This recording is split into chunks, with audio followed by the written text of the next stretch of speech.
Yo mga tol, dumating nga pala yung in-order ko sa Shopee na pamasko natin. In-order ko, bali 5 piraso to 5 pirasong t-shirt at i-open na natin. So, ng tawag dito. Nung nakaraan kasi nag-order na ako ng mga damit doon sa Facebook. Tapos pinaano nila sa Plus Express, iba yung laman. Yung mutik na tayo na scam, buti na lang concern yung rider sa atin. Sabi niya baka scam at videohan ko para kung sakaling iba yung laman ay pwede naming i-return kaagad. Return to sender, ganun. So ito sa Shopee na talaga ako umorder na ito.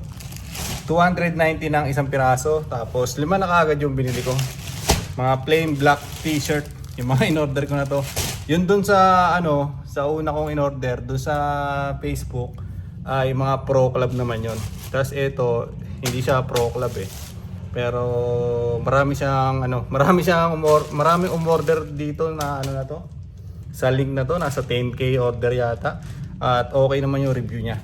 So yun, buksan na natin, i-vlog lang natin ngayon. Total wala naman tayong ginagawa Wait. So buksan na natin, diba?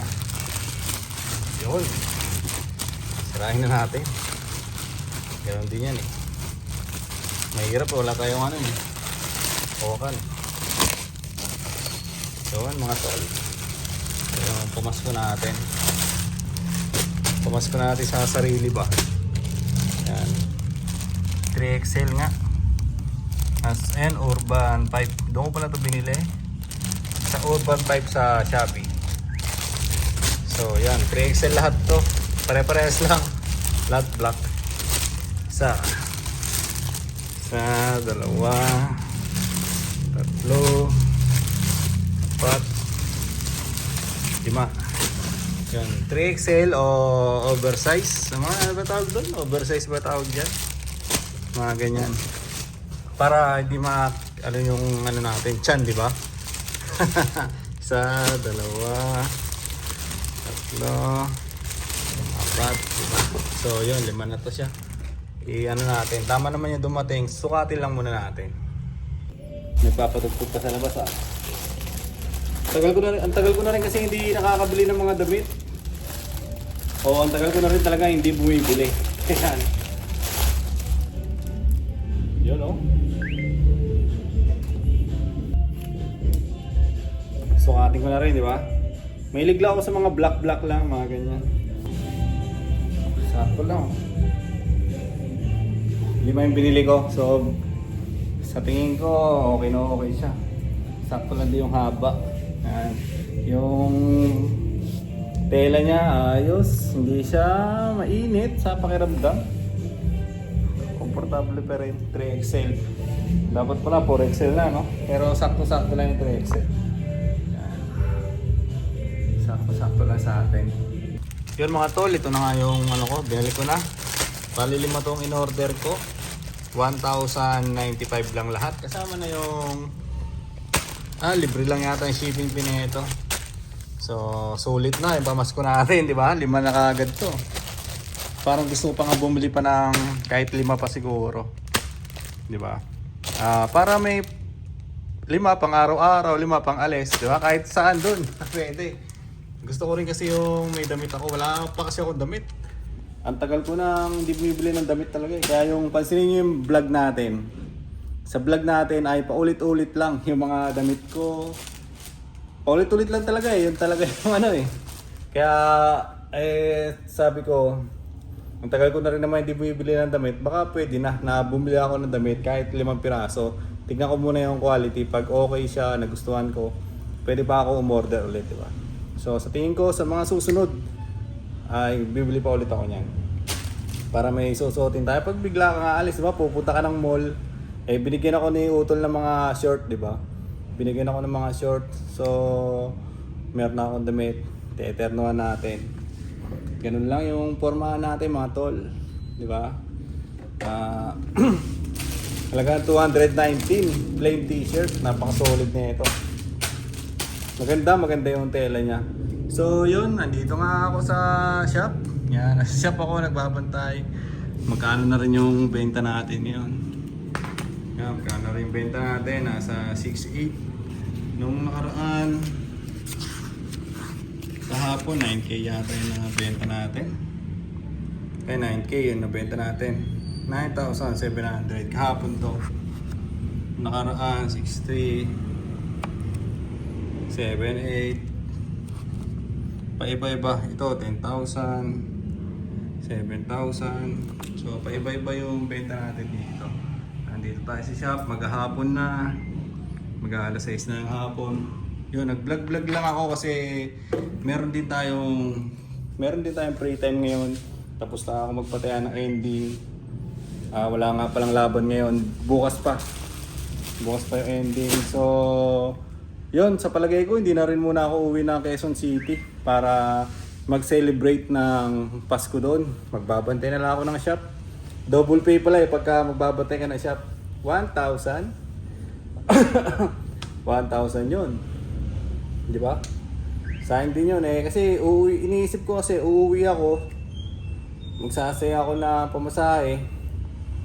Di ba? Gagastos ako, hindi naman sa magsasayang, gagastos ako na pamasahe ko. Tapos pagdating doon, tatagay pa ng konti, hindi na nagusto ng katawan ko yung alak kasi. Pagdating ko doon, tatagay. Kagandahan nga lang doon, ando yung mga kapatid ko, si Ermat, si Erpat, nando yung pamilya ko. Ako lang kasi mag-isa nga dito, di ba? So, yun yung kagandahan doon. Iniisip ko, kung dito naman ako, okay lang din. Kaya naman tagusan di ba? Kaya naman tagusan yung celebration ng Christmas sa ganitong way. Magtatrabaho tayo. Tapos pag Noche Buena, doon lang tayo sa bahay, di ba? Kahit tayo lang mag-isa, okay na yun. Kailangan matagusan natin yung mga di ba? Yung mga ganito, yung araw na malungkot, di ba? Yung araw na malungkot, yung araw na ikaw lang mag-isa, kailangan matagusan natin yan. Kasi diyan tayo magiging matibay Para yung mga problema na dumarating ba, parang basic na lang yan, di ba? Wala namang problema ngayon, pero siyempre hindi naman may iwasan yun. Okay na naman yung setup na ang buhay ko ngayon dito sa Pilipinas. So yun nga, kita nyo naman, di ba? Hindi naman sa pagmamayabang, nakabili na ako ng damit ko. Di ba?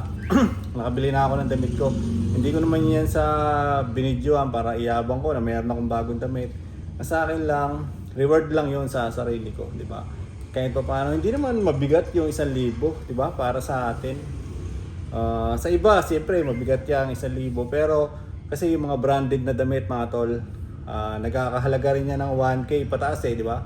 Yung mga may tatak na mga damit, sabihin mo na nasa 500, 700, isang piraso lang yan mga tol. Ito, tag 219 lang ang isa. Yan. Tag 219 lang ang isa, bumili ako ng 5 piraso. Ang nagastos ko doon, binigay ko kanina sa nagdi-deliver, 1,095. So, bali 1,1 yung binigay ko. Sabi ko sa kanya, huwag mo nang balik yung suklite. Babae kasi yun na gano'n Huwag mo niya pong ibalik yung sukle, 5 piso lang naman, di ba? So, parang tip na rin. Ganoon lang sa akin mga tol. Parang sa akin, hindi man tayo, tawag dito? Yung taon na to, kasi patapos na nga yung taon, di ba? Hindi man tayo umalagwa talaga ngayong taon. Pero at least kahit pa paano, hindi tayo nahirapan, di ba? Hindi tayo nahirapan sa buhay natin, yung tinahak natin yung buong 2025. Although, nung pagpasok ng taon, hindi ganoon naging maganda. Pero naging pakonti-konti ay nakakabawi hanggang sa yun, hindi na masyado talagang struggle. Yan. Sa mga bayarin sa kuryente, sa bills, yung kuryente ko ngayon, binayaran ko na. Magkano ba yung binayaran ko? 1,008. Yan. 1,008 yung bill ko ngayon na kuryente, mga tol.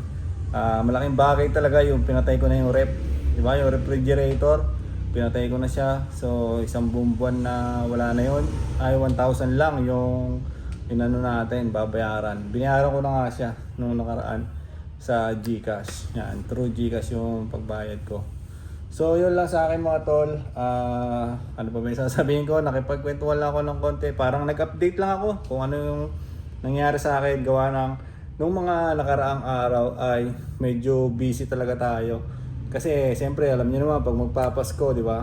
maraming tao dito sa shop o may trabaho tayo dito sa shop tapos may trabaho din tayo sa hustle natin. Kaya medyo hindi natin masyado naasikaso yung vlog natin, yung vlogging natin. Pero ngayon ito, dahil may free time tayo, mag-update tayo ng konti. Yun lang, nabisi ako sa hustle ko. Rumatatat din ako. Siyempre, rumatatat din ako gawa ng may pupuntahan ako. Nick, may pupuntahan ako na makakasama ko sa pag-celebrate ng New Year. Ngayon kasi mag-Christmas, di ba? Noche Buena, ako lang mag-isa. Siyempre, sa New Year, hindi naman natin nahayaan na malungkot pa rin tayo, di ba? So, yun, may pupuntahan ako sa New Year. Kailangan ko rumatatat, pamasahe sa pupuntahan ko. At panggastos, pang-pocket money na rin. So, yun lang mga tol. Hanggang dito na lang mga itong vlog-vlogan ko para sa ngayong araw. Bye-bye!